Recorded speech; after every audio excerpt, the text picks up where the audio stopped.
आज से लगभग 54 साल पहले 20 जुलाई 1959 को अमेरिका ने चांद पर मानव को उतारने का कारनामा कर दिखाया था। नासा की इस ऐतिहासिक घटना ने पूरी दुनिया में टहलका मचा दिया था और अमेरिका को अंतरिक्ष की दुनिया में सबसे आगे कर दिया। लेकिन अब इतने सालों बाद भी अमेरिका ने चांद पर वापसी क्यों नहीं की? क्या इसकी कोई खास वजह है, या फिर अमेरिका के पास अब वो सामर्थ्य नहीं बची जो कभी अपोलो मिशन के दौरान थी?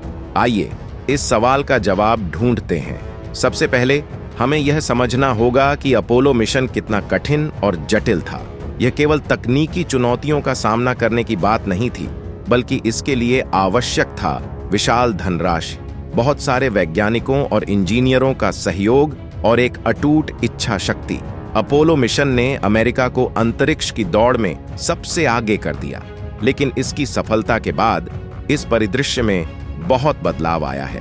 अपोलो मिशन के बाद नासा ने चांद पर और भी कई मिशन भेजे, लेकिन 1972 के बाद से कोई भी मानवयुक्त मिशन चांद पर नहीं भेजा गया। इसका कारण था कि चांद पर भेजे जाने वाले मिशनों की लागत बहुत ज्यादा थी और यह अमेरिका की अर्थव्यवस्था पर भारी पड़ने लगा था। इसके अलावा अमेरिका के लिए अन्य महत्वपूर्ण परियोजनाओं पर ध्यान केंद्रित करना जरूरी हो गया था। आज के समय में अंतर्राष्ट्रीय प्रतिस्पर्धा और भी बढ़ गई है। चीन, रूस और भारत जैसे देशों ने भी अंतरिक्ष में अपने कदम जमा लिए हैं और वे चांद पर अपने मिशन भेजने की योजना बना रहे हैं। इस प्रतिस्पर्धा ने अमेरिका को एक बार फिर से चांद पर जाने की चुनौती के सामने खड़ा कर दिया है। लेकिन यह बात भी महत्वपूर्ण है कि आज के समय में चांद पर जाना उतना आसान नहीं है जितना कि पहले था। अमेरिका को डर है कि अगर वह चांद पर फिर से असफल होता है तो इसका अंतर्राष्ट्रीय स्तर पर उसकी प्रतिष्ठा पर बुरा असर पड़ेगा। इसके अलावा चांद पर एक और मिशन भेजने के लिए भारी मात्रा में धनराशि की आवश्यकता होगी, जो कि अमेरिकी जनता के लिए स्वीकार्य नहीं हो सकती है। हालांकि अमेरिका ने आर्टेमिस मिशन की योजना बनाई है, जिसका उद्देश्य चांद पर फिर से मानव को उतारना है।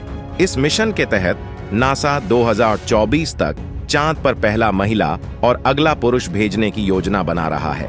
लेकिन इस मिशन के सामने भी कई चुनौतियां हैं, जिनमें सबसे बड़ी चुनौती है इसकी लागत और इसके लिए आवश्यक तकनीकी उन्नयन। इसके अलावा आज के समय में अंतरिक्ष के क्षेत्र में भी कई नए खिलाड़ी उभर चुके हैं, जिनमें प्राइवेट कंपनियां जैसे स्पेसएक्स भी शामिल हैं। ये कंपनियां अपनी तकनीक और नवाचार के दम पर अंतरिक्ष के क्षेत्र में क्रांति ला रही हैं। लेकिन अमेरिका के लिए चांद पर वापसी का निर्णय अब भी एक बड़ा सवाल है। अमेरिका के लिए चांद पर वापसी करना आज भी उतना ही चुनौतीपूर्ण है जितना कि 50 साल पहले था।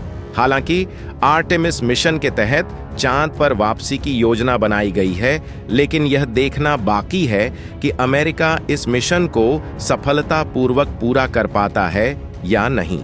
अंतर्राष्ट्रीय प्रतिस्पर्धा, तकनीकी चुनौतियां और आर्थिक मुद्दे अमेरिका के चांद पर वापसी के रास्ते में बड़ी बाधाएं हैं।